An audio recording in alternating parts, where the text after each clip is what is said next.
Hey guys, what's up? It's Rygar the Destroyer, and today we're going to be taking a look at Rey Darkside Vision from the Star Wars Black Series. Now, as always, before we get started, if you like this video and want to see more, go ahead and hit the subscribe button. It's free, and it really helps out the channel. So anyway, let's go ahead and take a look at this figure's packaging. Here it is. As you can see, it's in the newer style Black Series box, if it'll ever focus here. There we go.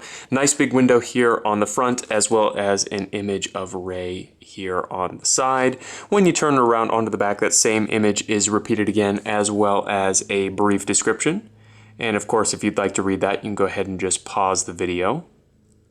So overall, pretty standard stuff. So let's go ahead and get back to the figure itself here. Now, Rey stands at, let's see, about 5 3/4 inches tall to the top of her hood here, and she does come with one accessory, and that is her lightsaber.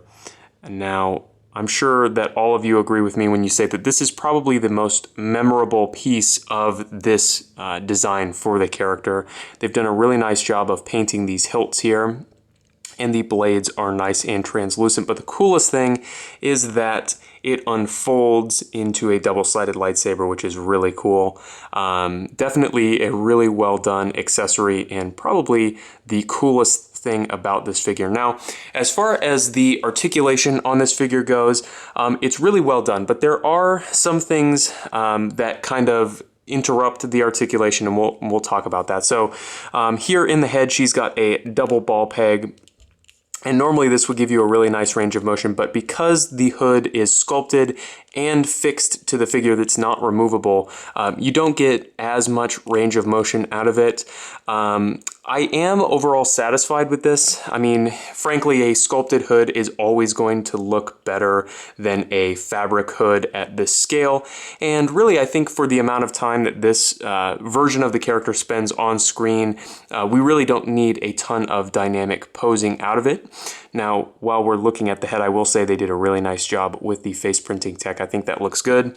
Down here at the shoulders, she has what feel like butterfly joints, but they have almost no range of motion. Then she's got a ball hinge on top of that, excellent range of motion there. They do swivel 360. She does have a hinge at the elbow with a swivel.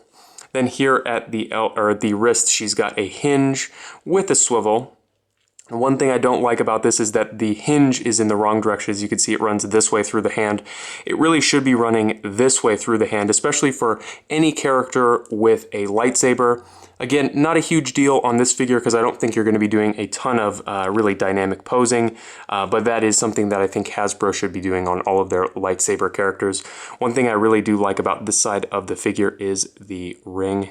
It's a really nice touch. They did a nice job with that. Now, at the waist here, she has a single ball peg, excellent range of motion there, no complaints. Underneath her skirts here, she's got a T-joint, nice range of motion there, with a swivel and a single jointed knee or a hinged knee with a swivel, excellent range of motion there, and then a hinge at the ankle with an ankle rocker. So again, excellent range of motion in her legs, basically what we've come to expect out of the Black Series. But one thing I will say that is a bit of a problem is the skirt here. So when you actually start to pose the figure, as you can see, because this is a sculpted piece, it doesn't pose with the figure like a fabric robe would. One thing I will say in defense of this figure is that, you know, basically in the movie, you see her like this and she's standing straight up and down. So I imagine most people's displays will have her posed that way. Mine certainly will. And I think that because they sculpted it, it gives a nicer overall look to the figure. I mean, they've done a really excellent job sculpting the fabric over the entire figure, and it looks really consistent. Where they have done the soft goods is on the cape, and it's not the greatest soft goods ever, but I think it's effective enough for the figure, and I think that the mix between the plastic robe here and the soft goods here on the cape works out really well. And I think overall, the silhouette of this figure, especially when posed with the lightsaber, is really cool. And I think is, a figure that I think is worth adding to your collection if you like the Sith or if you like kind of niche outfits for characters. So overall, I do recommend this figure. Just be aware, it's not going to be one that you're going to be doing a lot of posing with. So anyway, thank you guys so much for watching, and I guess I'll see you guys later.